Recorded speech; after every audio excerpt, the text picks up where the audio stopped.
Hello, and today we're looking Romans 10. I want to look at this whole thing of righteousness, and Romans 10 covers it from two different angles. It talks about God-given righteousness, if you like, and that righteousness that comes from doing the right thing and living the right way. And I actually think this is an area that is not necessarily an upfront challenge for everybody, but when we dig into our own hearts, we realise that quite often we're trying to live by a works righteousness, not that righteousness that's given by God. Now Romans 10 starts off by Paul addressing the Israelites and saying that he has a passionate desire that the Israelites will be saved. And he recognises that they're devoted to God. But basically, the word it uses in the Passion Translation, it says they're unenlightened. It says they don't understand and they've ignored the fact that God gives righteousness, and instead they're trying to work towards their righteousness. And it's interesting, in the Passion Translation, it just divides it up and uses the word God-given righteousness. So it uses the words faith righteousness, and I think that's the key for us to look at us. It says God has transferred his perfect righteousness to all who believe. And it's something that's written in the Old Testament, and it comes in the time of Moses, when Moses is bringing the law, and basically it makes this statement: the one who obeys these things must always live by them. Moses is making it clear that if you're going to live by the law, you have to obey every aspect of the law. But God didn't come to open it up that we live by the law, but he came to give us a righteousness. And there is an overflow from that. The overflow is because of the righteousness that we've been given, there is an expectation that we'll look to live right, and that the course of our life will be one where we're looking to live right before God and before men. But there's that difference between how we're looking to express our lives and the importance of that, and the importance of understanding that we have a righteousness that comes by faith, a righteousness that God has given us, and is not dependent and not determined by our actions, but is in fact determined by Christ. And it talks in the Passion Translation as a faith righteousness, and we're told we don't have to look for God somehow to be up in heaven, or you have to descend to the depths of the earth to find him.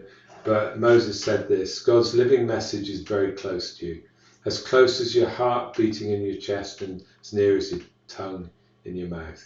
And that's again a key thing. And now let's just have a look at, for a moment, before we dive a little bit more into that, into the subtleties of this. The subtleties of understanding that Christ is in us, the subtleties of knowing that his righteousness is near us. And so often we are creating a separation between us and God in different ways. It's like we're looking to him, looking up to the heavens as if he was a million miles away, but he's not a million miles away. He is in us and with us. And this whole area of righteousness that's by faith, on the big picture level, we can go, yes, I agree.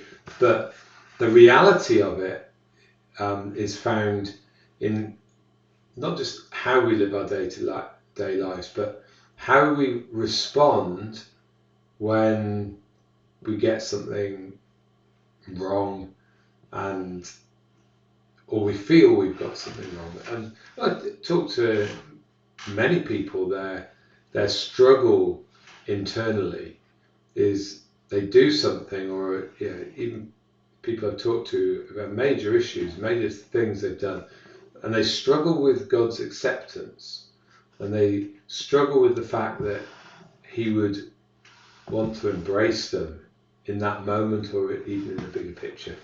But a true understanding of the righteousness of God says, this isn't something of myself, but it's something that's given to me.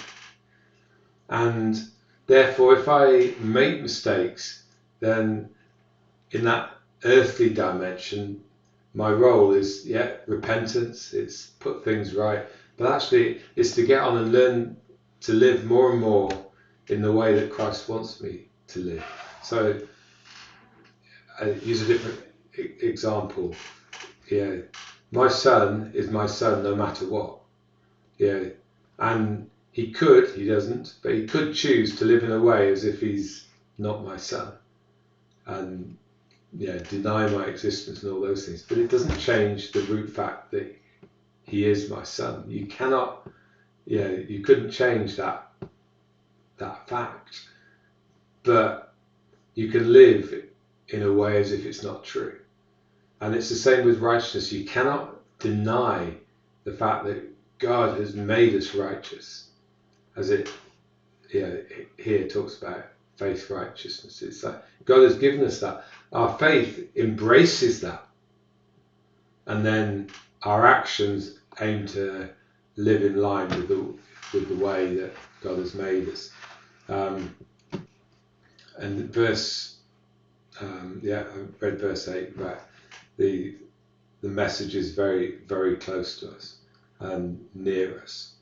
So I think the key thing, let me read the next bit. It says, and what is God's living message?